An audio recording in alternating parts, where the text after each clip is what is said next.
Hello, welcome to Pergola Nurseries in Virginia. We're planting a lovely evergreen shrub, very early flowering evergreen shrub. It's an azalea called Kermisina. It's ready to pop into flower now. The old amount of flower buds in this ready to open. Hardy, evergreen, really reliable. Now because it flowers so early, it's important to have it sheltered from early morning sun, and it is sheltered from early morning sun in this spot.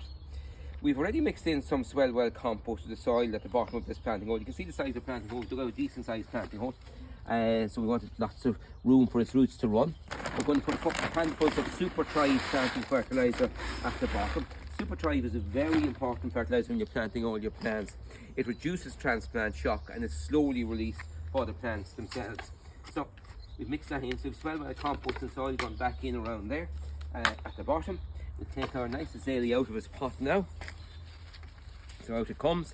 Roots are a bit tight, so we're just getting them a little teasing out. In he goes. We're going to plant him roughly level, the same depth as the surrounding soil, and we have some swell well compost and soil put back in around again. Now we feed it regularly. Very important to feed all your azaleas, rhododendrons, camellias and magnolias regularly with a high iron feed to keep them in good condition. You can see the magnolia behind, the amount of flower buds on that is fantastic. And the reason it's got all those flower buds is it was fed regularly every 4 to 6 weeks with our high iron formula. Our high iron formula has high in potash to make sure this plant will produce plenty of flower buds every year and consequently flowers. Keep the foliage healthy and make sure it's got a good root system. It's high in iron as well. In case the ground has a little touch of lime in, which can lock up the iron and the plant can't get it.